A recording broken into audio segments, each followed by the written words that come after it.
What if I told you I could get you a full self-charging hybrid for less than 20 grand? No, less than 19 grand. No, less than 18,500 brand new. It is, of course, the 2024 MG3 Hybrid Plus. And this little car stands to make a big difference within the MG range, as it's MG's first full self-charging hybrid. Now they're looking to capture the market the Fiesta once had. So Ford, snooze and you lose, I'm afraid. We're going to give it a full test drive and review and find out if it's worth it. If that sounds good to you and you enjoy car content like this, hit subscribe for more videos. So let's get right to it.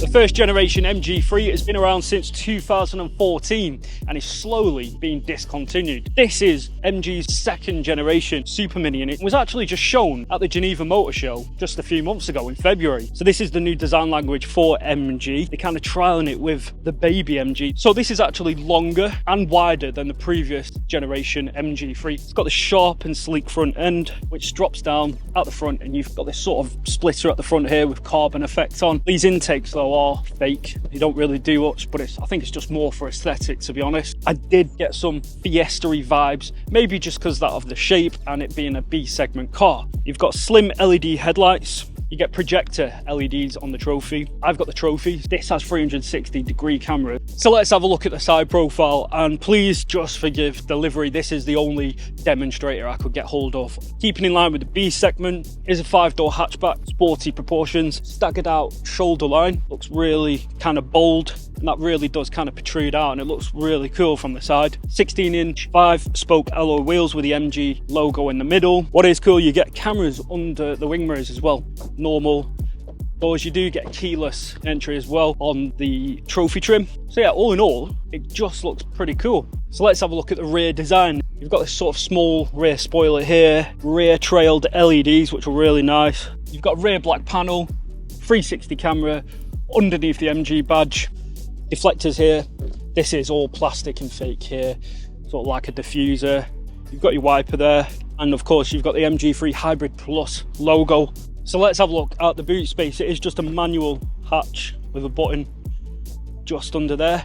MG promised 293 litres of boot space, and that's actually 8 litres more than the previous MG3. The boot is quite deep actually, and you do get quite a sudden drop after the lowered lip here. The actual boot mouth is quite wide, but it is quite basic inside, and you only get a compression kit. You get a little parcel shelf here, which you can take off, and the seats do fold down as well. The MG3 Plus Hybrid comes in two trims, the entry level SE and the one I'm driving today, the Trophy. Both come with a 1.5 litre turbocharged 4-inline petrol engine combined with a 1.83 kilowatt battery and a 100 kilowatt motor. The hybrid setup is driven by a 3-speed automatic transmission, which gives a combined output of 192 brake horsepower, a 0 to 62 in 8 seconds. The self-charging hybrid is designed for max efficiency, with MPG figures around the 64 mark depending on how you drive and road conditions. The MG3 Hybrid Plus. So this is a full hybrid.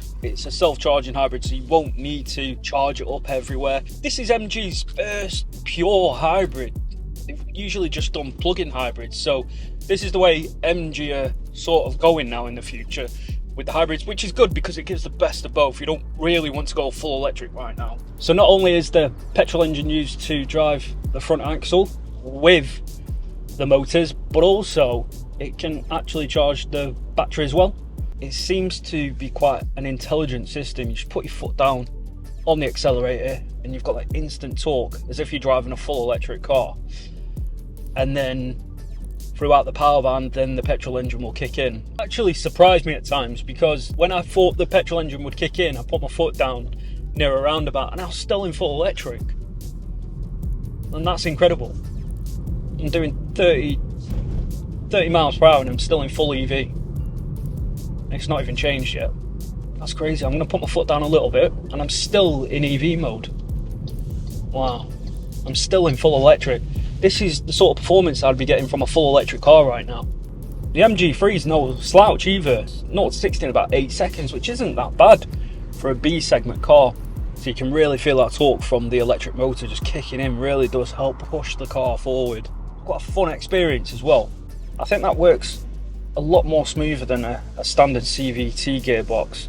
It seems to be really intelligent and knows where to deliver the low end torque when it needs it. The driving position's pretty good actually. I didn't think I'd like the seating position, but I've kind of gotten used to it, and the seats are pretty comfortable as well. They're quite firm though. The noise within the cabin whilst driving is fairly good. You can hear the tyres a little bit, but it's not that bad. There's not really much discernible change within the driving modes. It'd be very hard push to kind of notice a difference. There's a tiny bit of roll, but you can feel the chassis just leaning back into the centre as well. Feels really well pointed. I'm surprised and impressed at how agile this car is. I'm going to try it on a motorway to see how it kind of fares on the motorway at higher speeds. If you do almost do a kick down on the accelerator pedal, if you double tap it, you can hear the revs of the engine slightly flare up, but that's just to try and reach which gear. Once it has, you can still feel it pulling all the way through up to 60 to 70, still pulling. I was meant to come off there, but I actually wanted to keep driving just to see the power band fluidity and the way it just pulls through the 3-speed transmission. It is really delightful. You do get a cluster in front of you which shows you your kilowatts that you are using and what mode you're in, which is actually chosen automatically by the hybrid setup.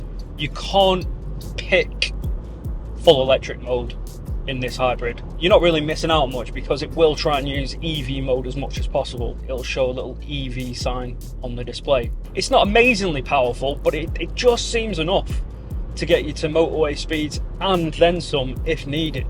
Road noise at motorway speeds is fairly good. I mean, these are all things that should be an issue with a car of this price, but it isn't.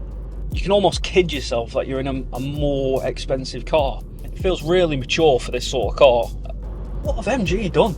The regenerative braking works well. You just let your foot off the accelerator, and the brakes are quite progressive as well. They're not too grabby. Areas of improvement, I'd probably say suspension. You can probably hear the bumps a bit more than I would like on some really gritty, really uneven surfaces, but I don't think it's anything to be alarmed about.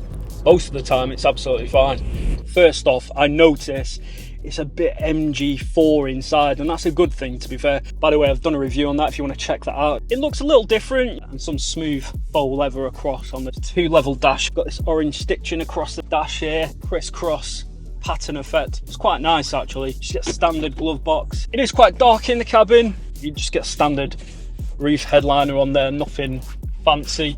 You don't get a handle though, which is odd, but you do for the passengers. It's fine. The vanity mirrors, absolutely fine. You can get the lights there as well, which is good. SOS, basic lights here as well.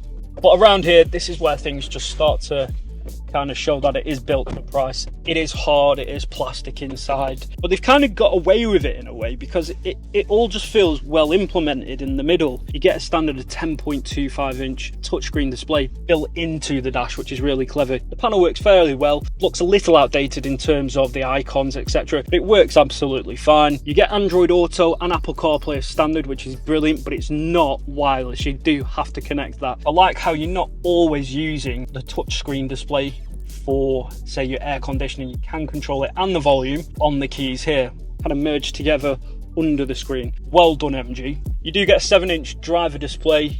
I think the brightness on that could be a little better, but it works, it's fine. You get your 2-spoke steering wheel. You do get buttons on the steering wheel as well, same as what was in the MG4. Quite a mature horn as well. You do get the odd piano black here with the park rotary dial, reverse, neutral and drive. That does light up as well. You get a divider in the centre for your cup holders and a place to put your phone. It's a bit annoying. I would have thought maybe they could have used that space for a wireless charging mat. You get a 12-volt charger, USB-C and a standard USB in the centre there. You get this little tray here that covers up your coins, which is rather cool. Again, they could have used that for a wireless charging mat. Driving visibility is good. Steering wheel adjustments only to do with height. You can't really pull it towards you or away, so you are fixed in this position, so you would have to just pull your chair forward and back. But probably one of the largest rear view mirrors I've seen in a car, but again, seems to work. But instead you've got this huge sensor at the top here, because this car is kitted out with a lot of technology. Got live feed all over the car. The resolution is just about okay. So yeah, it all works. It all feels pretty well designed. What's the practicality like in the back? Probably expected it a bit, but it's quite cramped. I mean, if your driver's got long legs, yeah, you might have a bit of an issue. Even with the driver's seat pushed quite forward, your knees are rubbing on the back of the seat, but they're very comfortable and soft. The seat's quite firm, kind of angled on a slant a little bit, but you do sit higher than the front driver and passenger. I think you are going to hit your head if you are just over 6'2". The electric windows go all the way down. You do get quite a small window actually, and this does protrude on your head, so you are pretty much putting your head on the roofline. In the middle, what's it like? You will need to put your feet either side. In the centre, you've got very basic fan controls, a standard USB, no USB-C, some magazine pouches here. You don't get any armrest. All you do is get your ISOFIX seats and your seat belts. Still get the same orange stitch design pattern in the back that you did in the front. The door bins, I think you've got enough to put a small bottle in, a little coin holder.